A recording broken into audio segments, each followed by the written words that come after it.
And I want you to know one thing. It's been a pleasure. You just like to dance, don't you, Carl? That's right. You know, you like to dance. That was famous.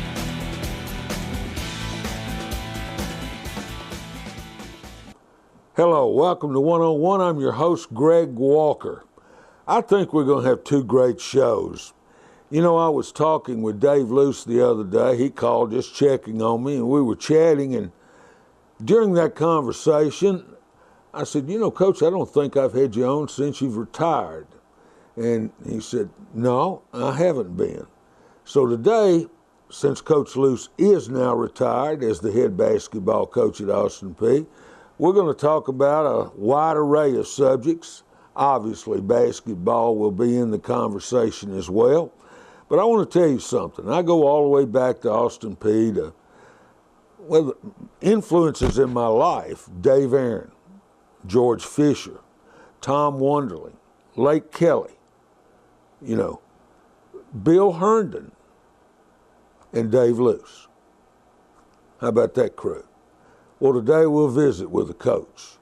We'll talk about some fun times. We'll have a few laughs.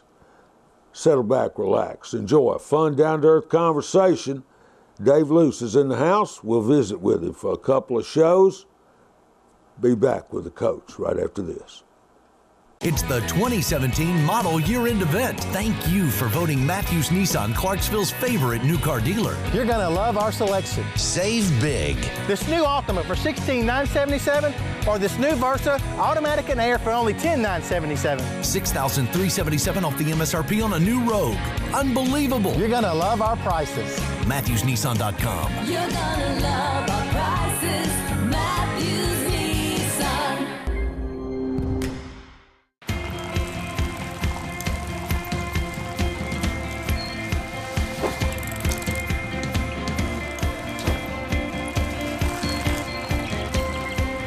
The Leaf Chronicle is now available on every device you carry or don't carry.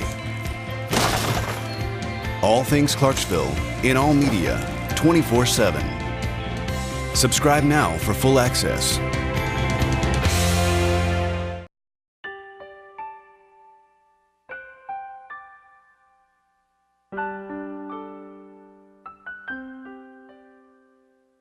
For 100 years, Neil Tarpley Parchman Funeral Home has celebrated legacies with services as unique as each life.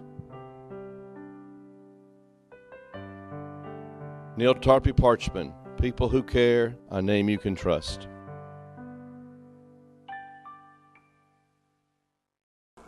Welcome to our show today. Retired head coach DaveLoos. Good morning, Greg. Great to have you, Coach. Thank you. Looking forward to this. Yeah. Different viewpoint talking with you today. Yeah, you know, we usually talk about your team and you go over your players, this, that, and the other. And I guarantee you, well, you've been coaching since 1970 until this year. You're going to have withdrawals.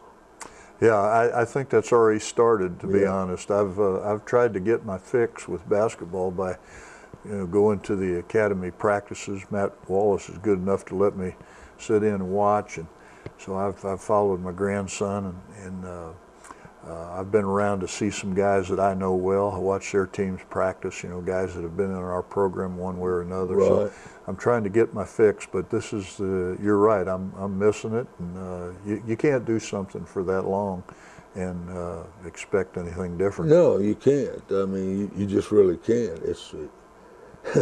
It's hard just to be a fan. Mm-hmm. It's impossible.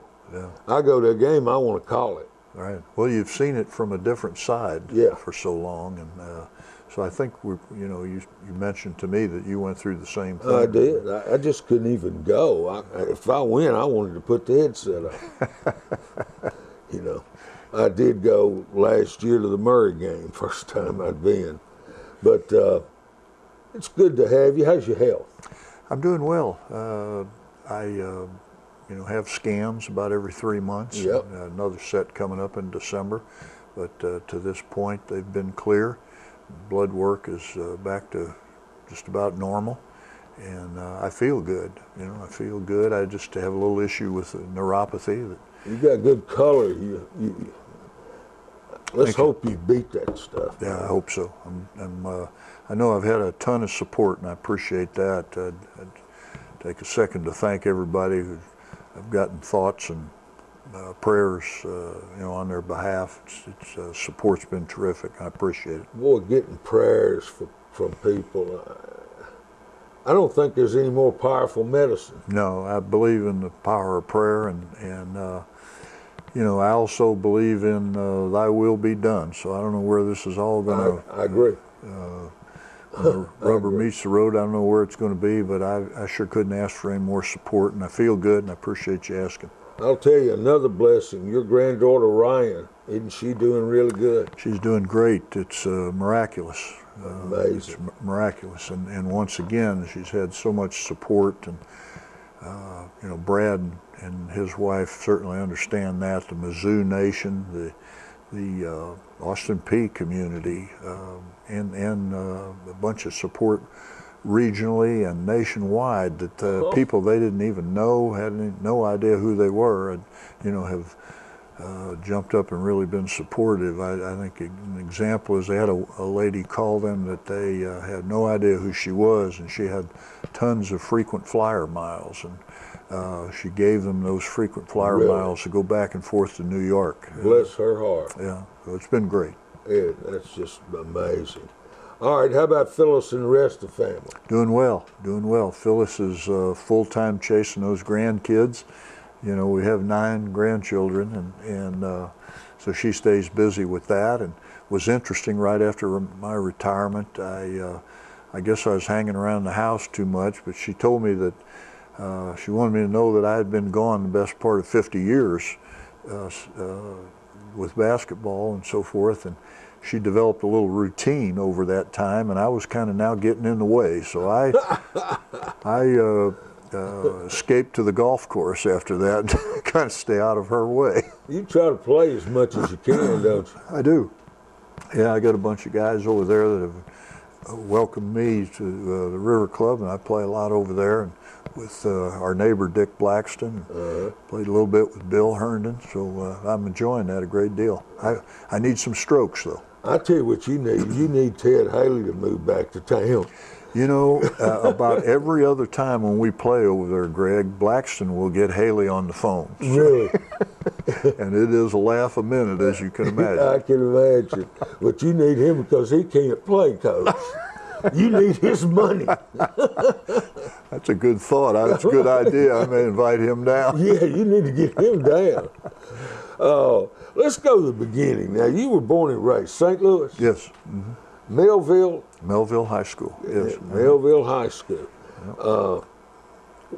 Your parents, what did they do?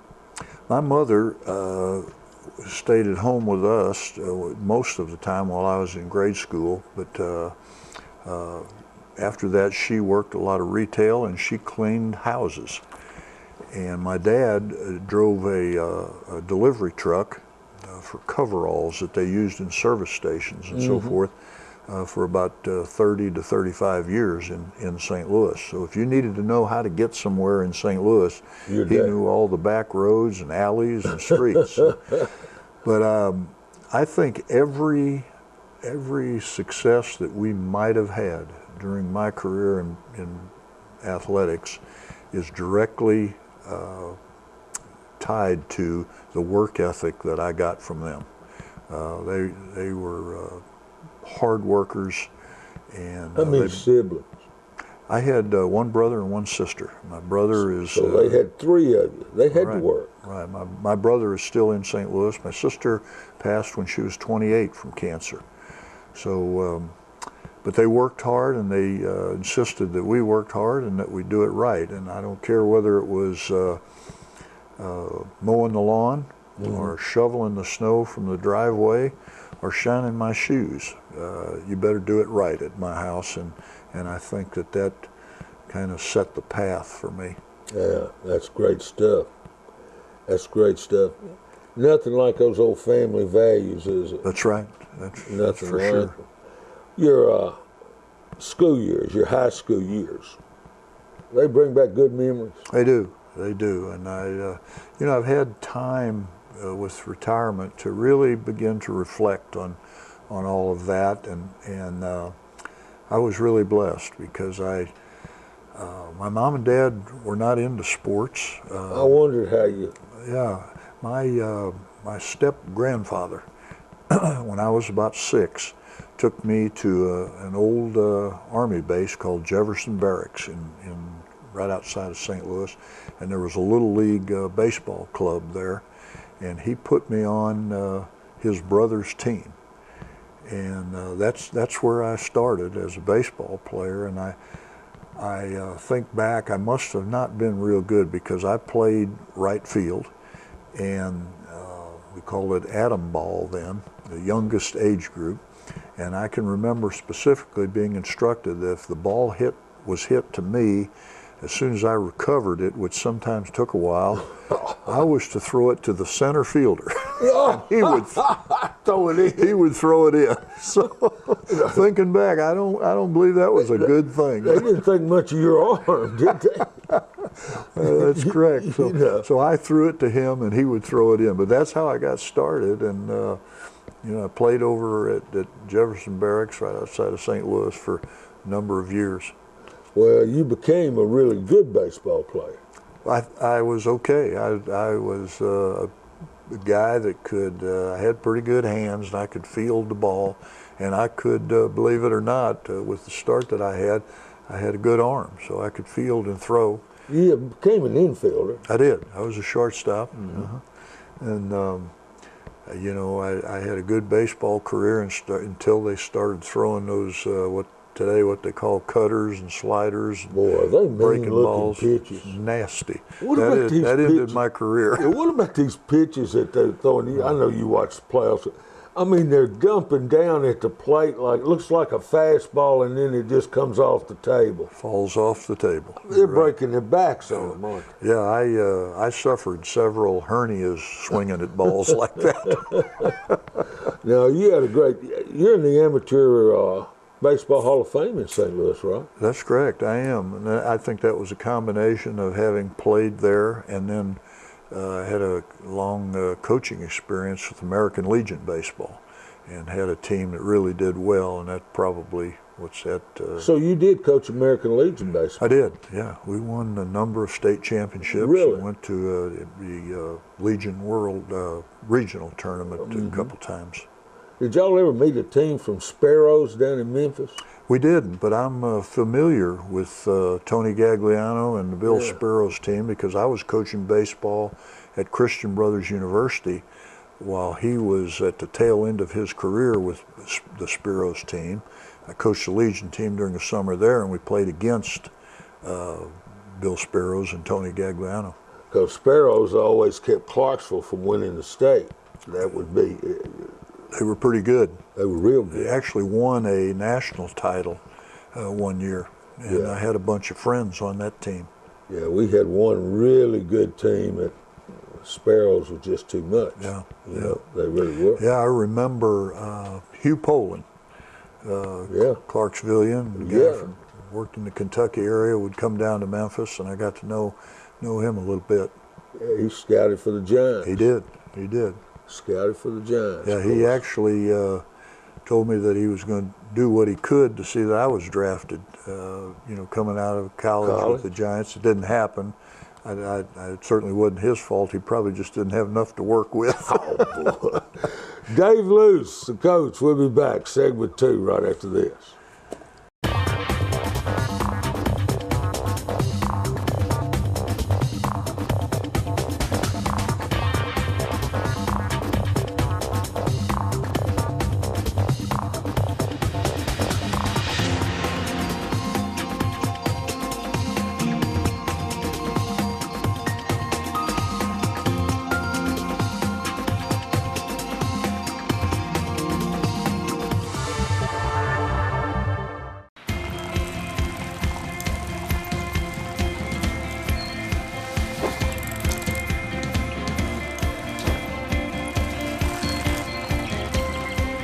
The Leaf Chronicle is now available on every device you carry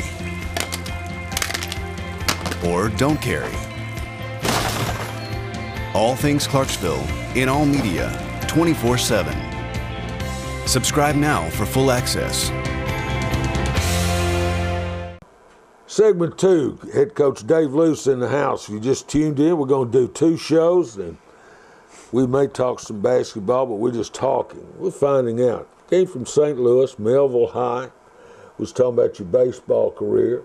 Now, your scholarship for Melville High, which you were excellent. You're in their Hall of Fame too, I believe, right? I'm not sure they have one. Oh, really? Yeah. Well, you're in more Hall of Fame. How many Hall of Fames are you in now? 5 or 6? 5, I believe. I knew it was a bunch. Did Memphis recruit you for baseball or basketball? Because you were a basketball star at Melville. Or both? Yeah, both, I think, is the truth. I really wondered how that was. During my time there, I was on a basketball scholarship. Dean Ehlers was the head coach there at Memphis. He only stayed 1 year while I was there.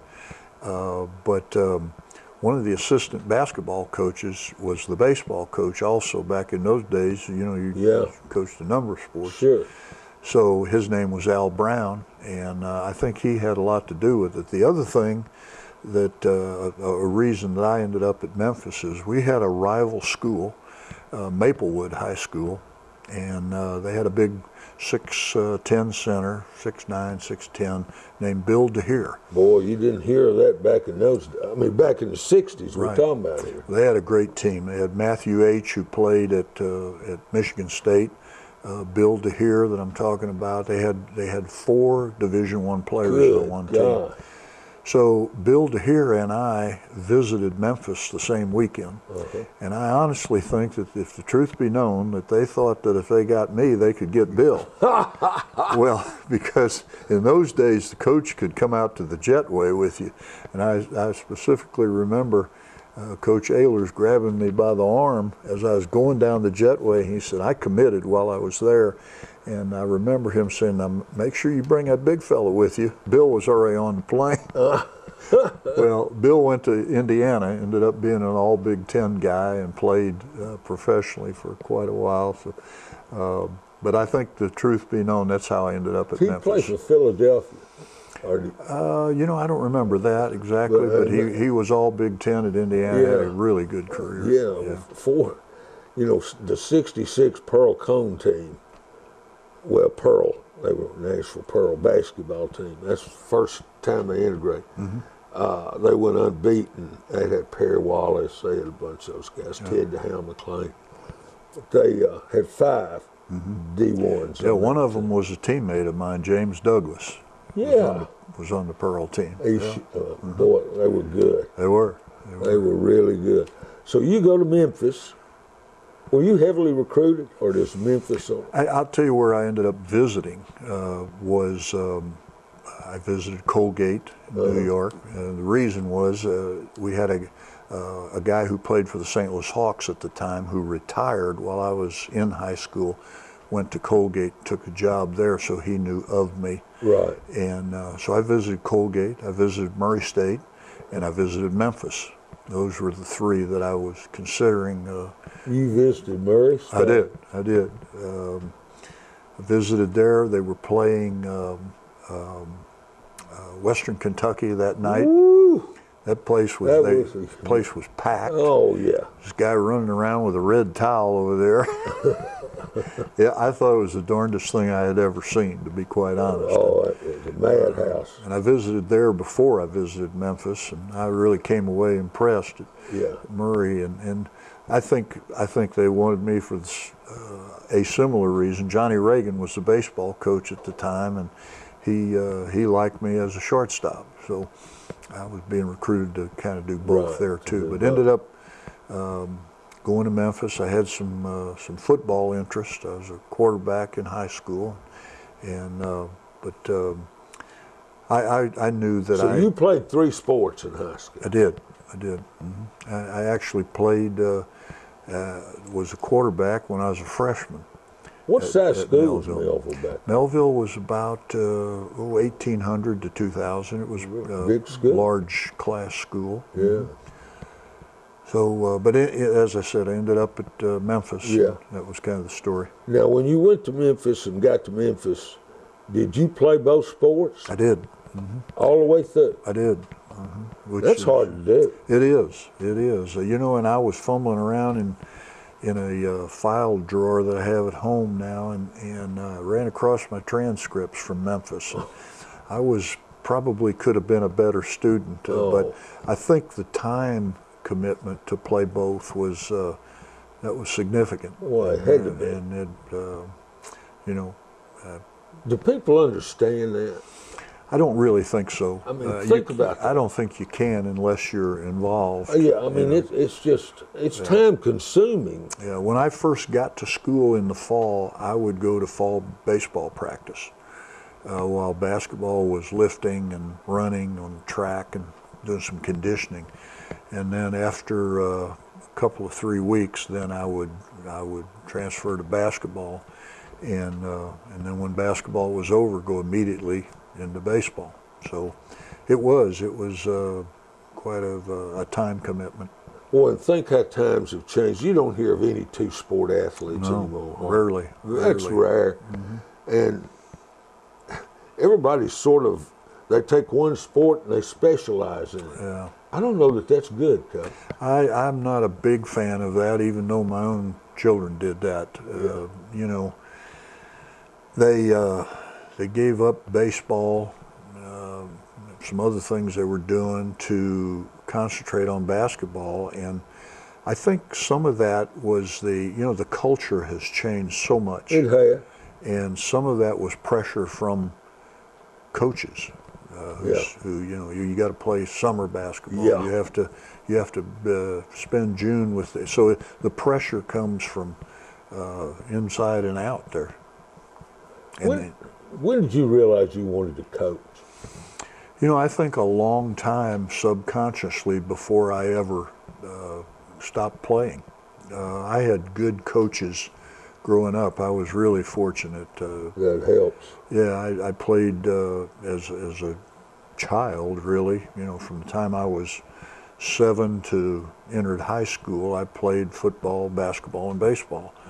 I can remember days where we would have a football game in the morning at Jefferson Barracks, and I played for a guy named Carroll Beasley, and he would load us all in the car after the baseball game, and we'd run through White Castle. He might order 100 White Castles, and then we'd go to the football game at the fairgrounds that afternoon. So, you know, that's how I got started. So we played all of them then, and I thought it was healthy. I liked it. And, you kind of played the sport that was in season.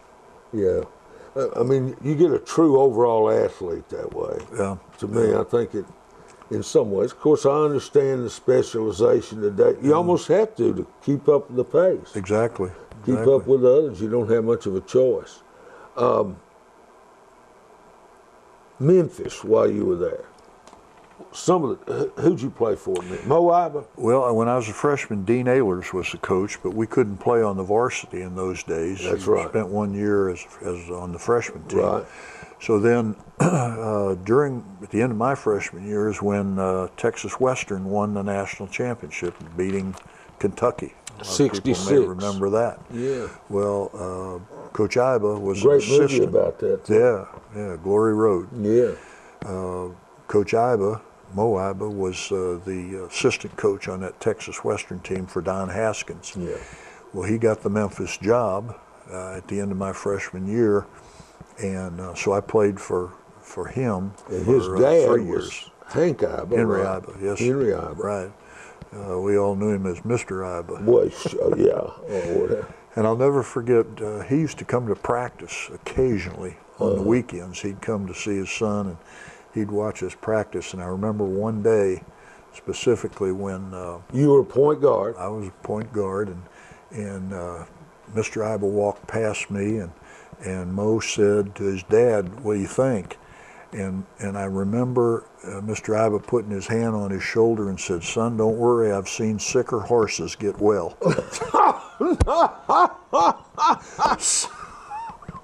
No. It took a few years for that to sink in. After I finished, I really felt like there were days when I should call Coach Iba and apologize. He was not well equipped because, you know, after my first year there, we went to the NIT and had a good year. And, you know, that's when the NIT had 32 teams to New York. And our first game was against Providence and Jimmy Walker. Oh, it was big back then. Oh, it was huge. NIT was. The team that won that year, won the tournament, was Southern Illinois. And they were Division II, but they were invited to the NIT because they had Walt Frazier. Jack Hartman was the coach, so it was quite a tournament. But so we had a good year that year, but then we entered the Missouri Valley with Louisville, Cincinnati, Drake, Bradley, Wichita, St. Louis. And it was it had to be in the conversation for the, you know, when you talk about the toughest leagues in the conference. That was a wake-up call. You know, Louisville had Butch Beard, Wes Unseld. We got to take a break. All right. We'll be right back.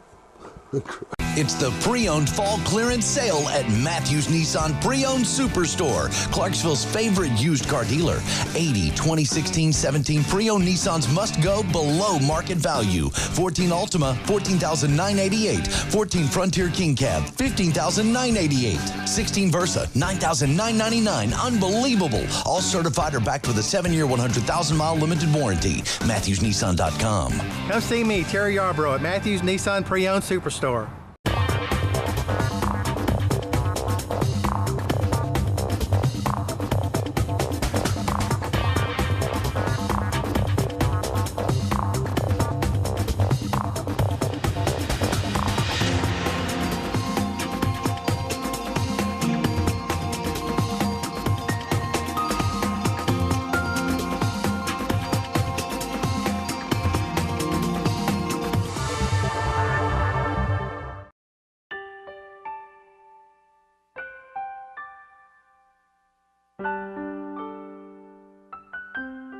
For 100 years, Neil Tarpley Parchman Funeral Home has honored legacies.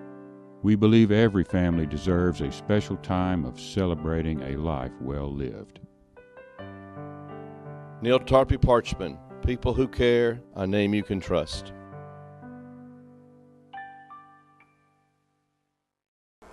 Folks, we've only got 45 seconds. We burnt one up, didn't we? Yeah, I think I need to cut back here a little bit. We're going to do it again next week. I hope you tune in then. Head coach DaveLoos, and he's retired. And we hadn't done this since he's retired, and we've had a lot of fun just It's been a great time. I appreciate it. Oh, yeah, it's good stuff. Good to see you, Greg. Good to see you. See you again next week. Hope you tune in. Tell your friends, neighbors about the show. For Steve Sawyer, our guest, for yours truly, until then, have a nice rest of the day, folks.